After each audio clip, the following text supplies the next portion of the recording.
Hello everyone, welcome to Sanmarga class. ಚಲನೆ ಪಾಠದ 8ನೇ ಪ್ರಶ್ನೆ. ಸಮರೂಪಿ ಚಲನೆಯ ನಕ್ಷೆ ಈ ರೀತಿ ಇದೆ. ಸರಿ, ಸಮರೂಪಿ ಚಲನೆ ಅಂದ್ರೆ ಏನು? ಸಮರೂಪಿ ಚಲನೆ ಅಂದ್ರೆ ಇಲ್ಲಿ ಸಮವಾದ ಕಾಲದಲ್ಲಿ ಸಮವಾದ ದೂರವನ್ನ ಕ್ರಮಿಸಿದ್ರೆ ಅದನ್ನ ಸಮರೂಪಿ ಅಥವಾ ಏಕರೂಪಿ ಚಲನೆ ಅಂತ ಕರಿತೀವಿ.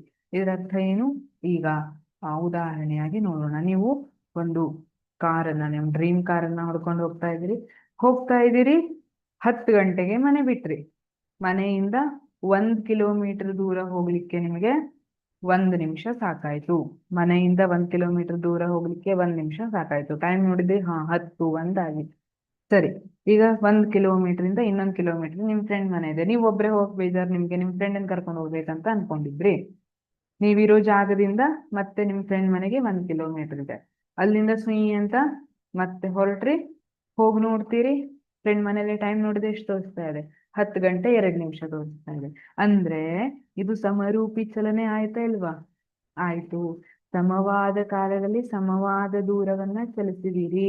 1 ನಿಮಿಷದಲ್ಲಿ ಮೊದಲು 1 ಕಿಲೋಮೀಟರ್ನ ಚಲಿಸಿದ್ರಿ, ಉಳಿದಿದ್ 1 ನಿಮಿಷದಲ್ಲಿ ಮತ್ 1 ಕಿಲೋಮೀಟರ್ ಅನ್ನ ಚಲಿಸಿದ್ರಿ. ಇದನ್ನ ಸಮರೂಪ ಚಲನೆ. ಹಾಗಿದ್ರೆ ಈ ರೀತಿ ಚಲನೆಯ ನಕ್ಷೆ ಯಾವ ರೀತಿಯಾಗಿ ಇರುತ್ತೆ? ನಕ್ಷೆ ಯಾವ ರೀತಿಯಾಗಿ ಇರುತ್ತೆ? ನಾವು ದೂರ ಮತ್ತೆ ಕಾಲಕ್ಕೆ ದೂರವನ್ನ y ಆಕ್ಸಿಸ್ ಅಲ್ಲಿ ತಗೊಳ್ತೀವಿ,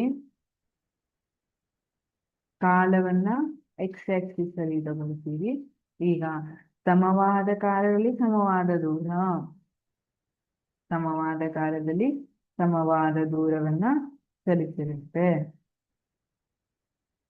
ನೀವು ಯಾವುದೇ ಪಾಯಿಂಟ್ ಅಲ್ಲಿ ನೋಡ್ತಾ ಹೋದ್ರೆ, ಈಗ 2 ಸೆಕೆಂಡ್ಗೆ 10 ಮೀಟರ್ ಹೋದ್ರೆ 2 ಸೆಕೆಂಡ್ಗೆ 10 ಮೀಟರ್ ಎಕ್ಸ್ಟ್ರಾ ಹೋಗಿರುತ್ತೆ. ಅಂದ್ರೆ ಅದು ಸಮರೂಪಿ ಚಲನೆ. ಹಾಗಾಗಿ ಇದು ಯಾವ ರೀತಿಯಾಗಿ ಬಂದಿದೆ? ಸರಳ ರೇಖೆ. ಆಪ್ಷನ್ ಎ ಸರಳ ರೇಖೆ ಸರಿಯಾದ ಉತ್ತರ. ಯಾಕೆಂದ್ರೆ ನೀವು ನೋಡಿ, ಈ ರೀತಿಯಾಗಿ ಗ್ರಾಫ್ ಅನ್ನ ಬರೀತೀನಿ. ಇದು ದೂರ ಆಯ್ತು, ಇದು ಕಾಲ ಆಯ್ತು. ಸರಿ, ಕಾಲ 1 ಸೆಕೆಂಡ್ ಇದೆ, 2 ಸೆಕೆಂಡ್ ಇದೆ, 3 ಸೆಕೆಂಡ್ ಇದೆ, ಈ ತರ 4 ಸೆಕೆಂಡ್ ಇದೆ. ಇಲ್ಲಿ 100 ಮೀಟರ್ ಇದೆ, 200 ಮೀಟರ್ ಇದೆ, 300 ಮೀಟರ್, 400 ಮೀಟರ್. ಈಗ 1 ಸೆಕೆಂಡ್ ನಲ್ಲಿ 1 ಸೆಕೆಂಡ್ ಫಸ್ಟ್ 0ದಿಂದ ಸ್ಟಾರ್ಟ್ ಆಗುತ್ತೆ. ಯಾಕೆಂದ್ರೆ 0 ಸೆಕೆಂಡ್ ನಲ್ಲಿ ಚಲಿಸಿದ ದೂರ ಎಷ್ಟು? 0. ಸರಿ, ಹಾಗಿದ್ರೆ 1 ಸೆಕೆಂಡ್ ನಲ್ಲಿ 100 ಮೀಟರ್ ಚಲಿಸಿದೀರಿ ಅಂತ ಇಟ್ಕೊಂಡು, 2 ಸೆಕೆಂಡಿಗೆ 200 ಮೀಟರ್ ಚಲಿಸಿದೀರಿ, 300 ಮೀಟರ್ ಚಲಿಸಿದೀರಿ. ಎಷ್ಟು ಸೆಕೆಂಡ್ ಆಯ್ತು? 3 ಸೆಕೆಂಡ್ ಆಯ್ತು. 4 ಸೆಕೆಂಡ್ ಅಲ್ಲಿ 400 ಮೀಟರ್ ಅನ್ನ ಚಲಿಸಿದ್ರಿ. ಈಗ ಏನ್ ಬರುತ್ತೆ? ನಾನು ಇದನ್ನೆಲ್ಲ ಕೂಡಿಸಿದ್ರೆ ಸರಳ ರೇಖೆ ಬರುತ್ತಾ? ಗೊತ್ತಾಯ್ತಾ? ಈ ರೀತಿಯಾಗಿ ಆಪ್ಷನ್ ಬಿ ಅಂಕುಡೊಂಕು ತಪ್ಪು, ಆಪ್ಷನ್ ಸಿ ವೃತ್ತಾಕಾರ ತಪ್ಪು, ಆಪ್ಷನ್ ಡಿ ವಕ್ರರೇಖೆ ಕೂಡ ತಪ್ಪು. ಸರಿಯಾದ ಉತ್ತರ ಆಪ್ಷನ್ ಎ ಸರಳ ರೇಖೆ. Thank you.